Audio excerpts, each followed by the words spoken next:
Tinokuchingamidzai kuchechi yeChrist Embassy yepamhepo yatinoita muchishona. Iko zvino hapachina chikonzero chokupedza svondo rose usina kupinda chechi, nokuti painopindwa unenge usipo, kuda wakanga uri kubasa pakaenda vamwe kuchechi, kuda wakanga uri parwendo, kuda chechi yeChrist Embassy haisati yakuwanikwa kwaunogara, kana kuti unofarira hako kudzidza shoko raMwari nechishona. Ino ndiyo yave chechi yako. Chipinda tinamati. Haleluya.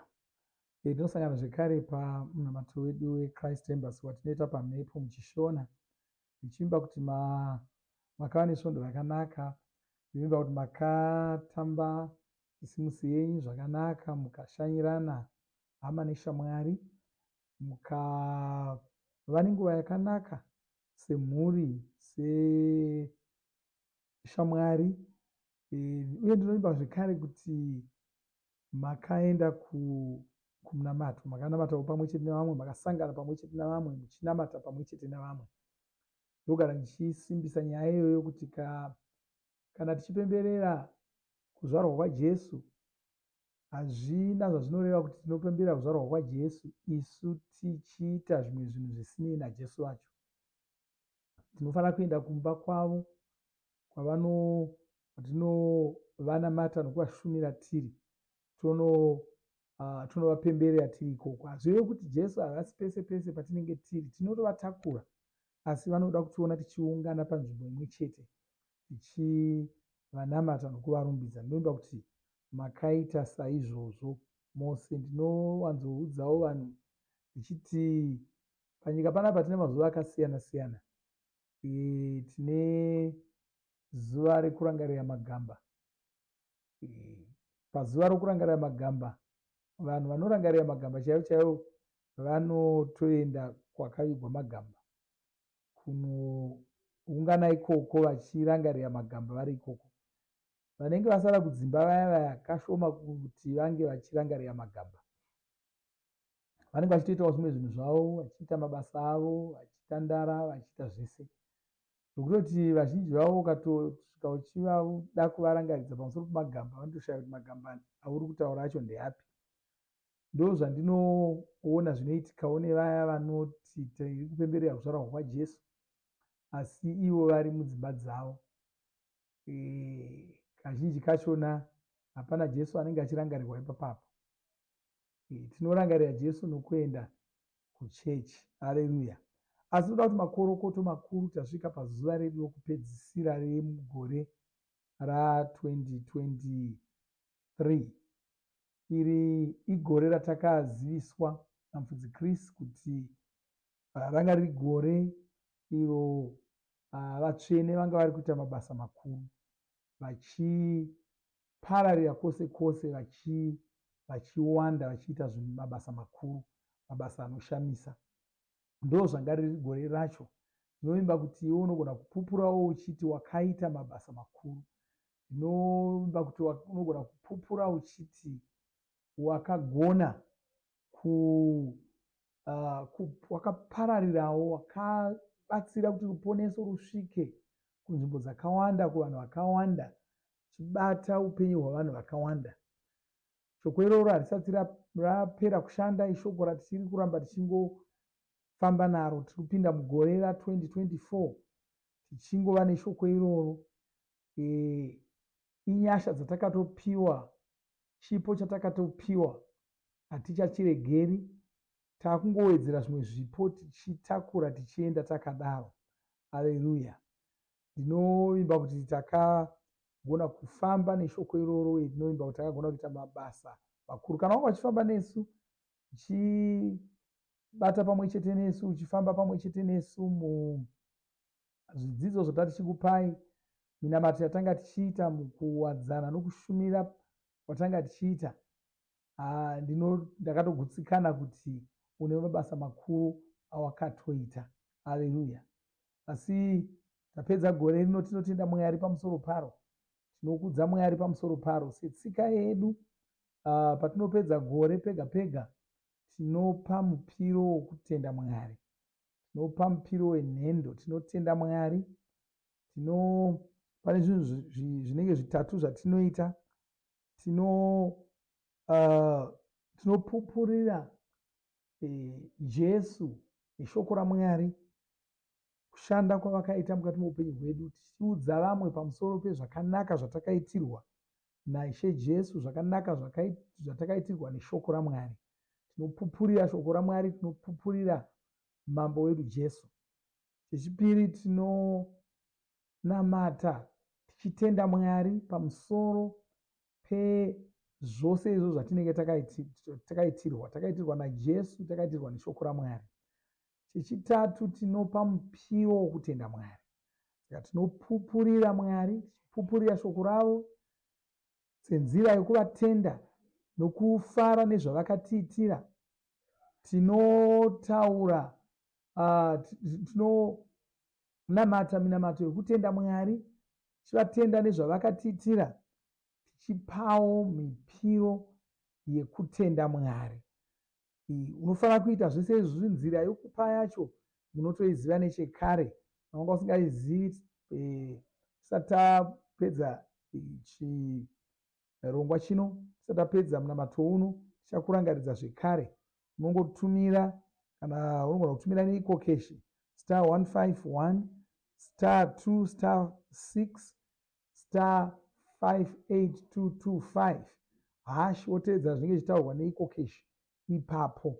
Haleluya. Saka toda kukurudzirai kuti muite saizvozvo, mupe mipiro yenyu, titumirei uchapupu hwenyu ihwohwo, chitizivisawo zvakanaka zvamakaitirwa naMwari. Takutanga chibuda muzuva ranhasi, tiri kutanga gore idzva ra2024. Zvekare muranda waMwari mufudzi Chris vachange vari kuti pinza zvekare, vachitiperekedza kupinda mugore irori, vachitiudza mashoko anobva kumweya mutsvene, mashoko anobva kuna Mwari pamusoro pegore ra2024. Tiri kupuwa zvekare shoko richatitungamirira, shoko richatisimbisa, shoko richatibatsira kufamba mugore ra2024. Tinotenda Mwari kuti hatina gore ratinopinda chadzimira, hatina gore ratinongopinda tisingazivi kwatakananga, asi pose patinopinda mugore idzva tinenge tiine shoko rinobva kuna Mwari, tinenge tichitoziva zvatakavimbiswa, zvatakagadzirirwa naMwari.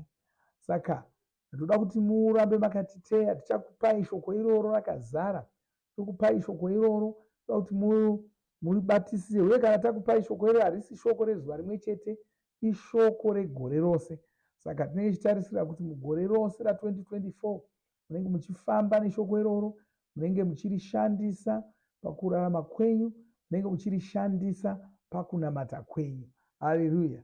Ngaitivhare gore rino nechidzidzo chekupedzisira chatinopiwa cherhapsodi chatinopiwa namufudzi Chris. Kwanzi Jesu vakararama upenyu hwevaMwari tichiona. Jesu vakararama upenyu hwevaMwari tichiona. Haleluya. Ndoda kuti ichi chidzidzo chatakawana, chatakapiwa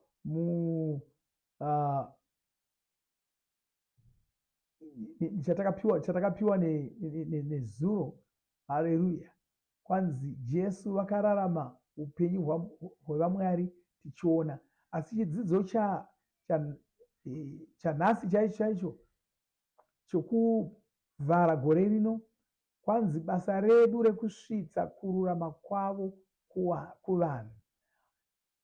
VaFiripi yokutanga ndima 11 mabasa enyu ose achingova ekururama chete, anoitwa nevanhu vari muna Jesu Muponesi, achipa mbiri nerumbidzo kuna Mwari.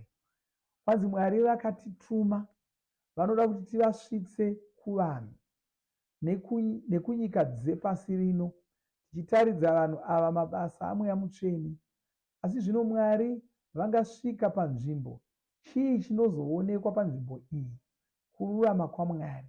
Saka isu tingaunza Mwari kuvanhu, tingavaunza panzvimbo tinenge tatounza kururama kwaMwari kuvanhu ava, tinenge tatounza kururama kwaMwari panzvimbo iyi. Saka kwanzi ndo zvatinoita, pose patinosvika tinounza kururama kwaMwari kuvanhu nepanzvimbo. Izvi ndizvo zvaitwa kwavo naJesu. Vakauya kuzogadza ushe hwaMwari panyika pano, kureva kuti vakaunza kururama kwaMwari panyika pano. Hirozi yakashanyira Maria, yakamushanyira Jesu vasati vazvarwa. Hirozi iyi yakabva yaudza Maria zita rakanga richazopiwa Jesu. Zita iri rakanga riri rekuti Emanueri. Zita iri raireva kuti Mwari vakanga vari kuzouya pakati pavanhu. Izvi ndizvo zvatinoziviswa muna Mateo yekutanga (23). Zvine Jesu ava ndivo kururama kwaMwari, ndiko kururama kwavo kwakauya ari munhu wenyama. Mwari vanoonekwa nekururama kwavo. Haleluya! Kururama uku ndiko kunogona kuonekwa nevanhu, ndiko kunovazivisa kuti Mwari vanavo, ndiko kunovabatsira kuziva Mwari. Zvisizvo havangazivi Mwari. Kururama uku kunoonekwa mumabasa aMwari. Iwo mabasa aya anotaridza kuti Mwari vanotifarira. Ndiko kusaka tichiparidza kururama kwaMwari, ndiko kusaka tichidzidzisa vanhu kururama kwaMwari. Haleluya! Ndiko kusaka tichitsvaka kuti nyika yose izive kuti Jesu ndiani. Tinoda kuti nyika yose isangane nekururama kwaMwari. Kururama kwaMwari kunoonekwa murudo rwaMwari. Saka kururama kwaMwari kungasvika panzvimbo, vanhu vanobva vaona rudo rwaMwari panzvimbo iyi. Zvino isu takaitwa kururama kwaMwari, kureva kuti nyika inoona kururama kwaMwari pauri, inoona kubata kwavo, inokuona kubasa kwako, inokuona kumba kwako, nekwose kwaungaenda. Vanhu vanoona zvibereko zvekururama kwaMwari kwose kwaunoenda. Haleluya! Kwanziko kusaka shungu dzako dzichingofanira kuva dzekuunza kururama kwaMwari. Saka ungafanira kuyananisa vanhu. Haufaniri kuva newaunomira naye pavanhu ava. Unofanira kungomira naMwari. Tsvaka zvinodiwa nekururama kwaMwari pabope iri, nokuti iwe unomiririra kururama kwaMwari. Mwari ngavakudzwe saMwari. Haleluya! Unoona, chidzidzo ichi ndachifarira uye ndafunga kuti regai tivhare nacho mugore rino, nokuti chinotitaurira basa ratinofanira kukoshesa, basa rokuunza kururama kwaMwari kuvanhu, ibasa rokuzivisa vanhu, rokubatsira vanhu kuti vazive kuti Mwari ndiani. Patinopinda mugore ra2024, izvi ngadzive idzo shungu dzako dzaunofanira kupinda mugore rino unadzo. Shungu dzokuti vanhu vazive kururama kwaMwari, shungu dzokuti vanhu vazive kuti Jesu ndiani, vanzwisise kuti Mwari ndiMwari vakaita sei. Unofanira kunge une shungu idzodzo, ndozofanira kusunda. Uye vamwe vakanetseka nokutsvaka kuti zvino ndinotangira papi. Izvozvo hazvinetsi. Tangira mumba mako chaimo chaimo. Mumba mako vanhu vaunogara navo vanozivavo here pamusoro pekururama kwaMwari? Vakaponeswa vose here? Tanga ipapo. Iva neshungu dzokuti mugore rino ruponeso ngarusvike kuhama dzangu, kuvanhu vangu vandinogara navo, vanhu voukama hwangu, vanhu mumhuri yangu. Noda kuti iva neshungu idzodzo. Vasina kuponeswa vanofanira kuponeswa. Tarira kuvanhu vaunoshanda navo, tarira kuvanhu vaunosangana navo nguva imwe neimwe mukufamba kwako, mukurarama kwavo. Batsira vanhu ava kuti vazive Jesu. Oziva tiri kurarama munguva isati ichanetsa kuparidza. Ukafamba uine marapsodi ako, ipa vanhu. Mapoka atiri, vazhinji vedu tiri mapoka WhatsApp, tiri mapoka emidziyo yamazuva ano.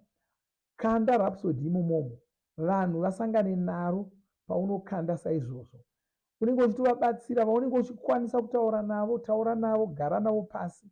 Nyatsomutora wogara naye pasi, wotaura naye kuti ndinoda kuti uponeswe, ndinoda kuti uzive pamusoro paJesu. Patakapinda mugore rino ra2023, chimwe chinhu chatakataurirwa, takaudzwa kunzi gore ra2023 ranga riri gore resarudzo. Kwai kuvanhu vasina kuponeswa ranga riri gore rokusarudza. Vanhu vasina kuponeswa vanga vakafanira, vanga vane basa rokusarudza. Mufudzi Kristu achotitaurira kuti kuvazhinji gore ra2023 ndo wanga uri mukana wavo wokupedzisira wokuti vagamuchire Jesu vaponeswe. Saka uda kuti upinde une shungu idzodzi. Ndinoziva vazhinji vedu tichine vamwe vanhu vatisati tabata, tinogona kuvabata mugore ra2023, gore ra2024 rauya. Iva neshungu dzokusvitsa ruponeso kuvanhu ivavo. Aleluya, aleluya. Regai tinyengetereko zvino tisati tapedza. Baba, kutendai nezita raJesu Kristu. Nokutendai nokuda kwegore ra2023, igore ranga rakatinakira, gore ratakaita mabasa makuru, gore ratakagadzirisa zvinhu zvakawanda munyika dzedu, mumhuri dzedu, mudzimba dzedu, matunhu edu nepasi rose. Gore ratakasangana nokubata kwenyu kunoshamisa, gore ratakaona nyasha dzenyu nokururama kwenyu. Baba, tinokutendai, tinofara nokuda kwegore irori. Tinokutendai negore ra2024 ratakuvhura. Tinokutendai nokuda kwezvamuchatibatsira kuita. Tinokutendai nokuda kwamaropafadzo enyu atichasangana nawo mugore irori. Tinopinda mugore iri tine shungu dzokuunza ruponeso rwenyu kuvanhu vose vatisati taunzira ruponeso. Muzita ramambo Jesu, nyengeterera muno mubatana neni pamunamato uno, taura maropafadzo enyu pamusoro pake. Anopinda mugore ra2024 aine shungu dzokuparidza ruponeso. Achashandura vanhu vakawanda, achivaunza kuna Jesu, achivatendeusa nezita ramambo Jesu. Baba, tinokutendai, tokukumbidzai. Haleluya, amen. Haleluya. Saka ndoda kuti tisati tapedza, ndoda kuti timbowana nguva yekuimbira Mwari tichivarumbidza, tigozonamata nevose vasati vagamuchira Jesu, tikuudzai zvimwe zviziviso. Mwari vakuropafadzei, nokuti zvekare makorokoto pedza gore ra2023 tapinda mugore ra2024. Muramba makatiteya kuti tigokuzivisai kuti richange riri gore rechii. Mwari vakuropafadzei. Amen. Sata kabashonda labranda dada. O sharaba santa karabasuka branda o sata hasata hisaka. Mandala balushka branda o sata kariba sata hasata he. O sharara basonta la basata.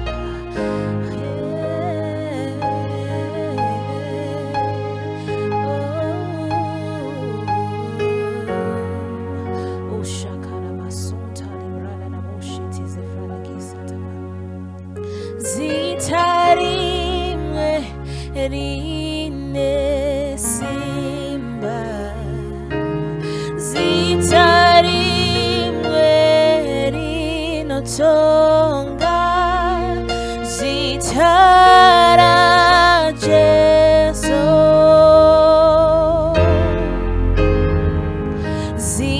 zitara Jesu.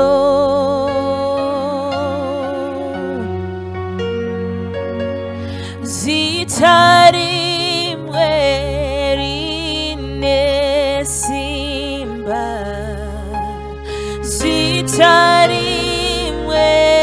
rinotonga, zitara Jesu,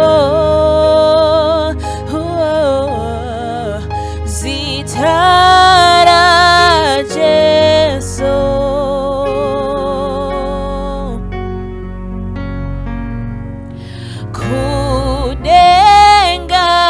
Panyika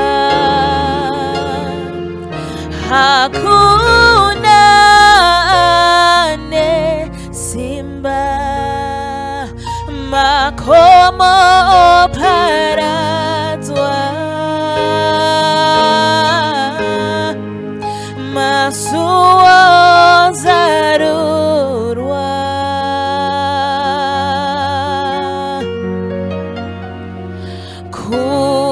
kudengane panyika hakuna nesimba, makomo paradzwa, masuo zaruka.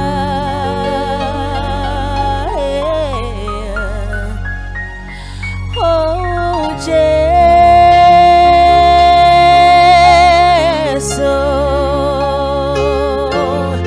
oh Jesu.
Tinovimba makomborerwa nemunamato wesvondo rino. Kana manga musati mazvarwa patsva, namatai mumashure mangu, muchidudza, muchirevesa. Taurai muchiti, Mwari vari kudenga, ndinouya kwamuri, ndinokoka Jesu kuti vapinde mumwoyo mangu. Ndinokumbira kuti Jesu vatonge upenyu hwangu. Ndinopupura kuti Jesu ndivo vavaishe wangu. Saka ndinogamuchira upenyu usingaperi mumweya mangu. Ndazvarwa patsva, ndava chisikwa chitsva. Ndinokutendai. Amen. Makorokoto mazvarwa patsva, tinokugamuchirai muchechi yeChrist Embassy.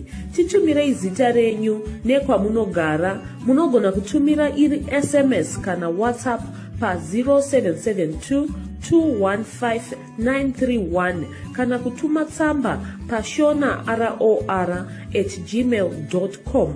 Muchida kupa mpiro yenyu neEcocash, rovai namba *151*2*5*58225# motevera zvinenge zviri kutaurwa neEcocash ipapo. Kana muine nhare dzemazuva ano, munogona kushandisa KingsPay kupa mpiro yenyu. Shandisai kodi inoti TNIOG nemavara makuru. Tinoda kukuzivisai zvinotevera. Tinokurudzira kuti musadarikwe nezvidzidzo zveRhapsody. Zvidzidzei kuti shoko riwande mamuri, mugone kumirisana nezvinhu zvinonetsa muupenyu. Tinodavo kuzivisa vane nhare dzeEconet kuti *205# vava kugona kuwana Rhapsody panhare dzenyu kunyangwe musina WhatsApp. Rovai nhare idzi muwane Rhapsody panhare dzenyu zuva rimwe nerimwe. Munorova *205#, mosarudza daily devotional. Subscribe, shona Rhapsody muchishona. Munamato uno munoubata pa WhatsApp, pa radio, pa YouTube panoti Shona Online Church, pa www.ce-shonachurch.org, nepa vcc.rhapsodyofrealities.org. Tinokumbira mutizivise kana muri kutibata pane imwe yenzvimbo idzi. Kana pari painternet, munogona kunyoresa muchitipa zita renyu. Kana pari pa WhatsApp, tinyorerei tigopota tichikutumirai zvimwe zvidzidzo, kana kutitumira SMS pa 0772 166 928. Ivai nesvondo rakanaka.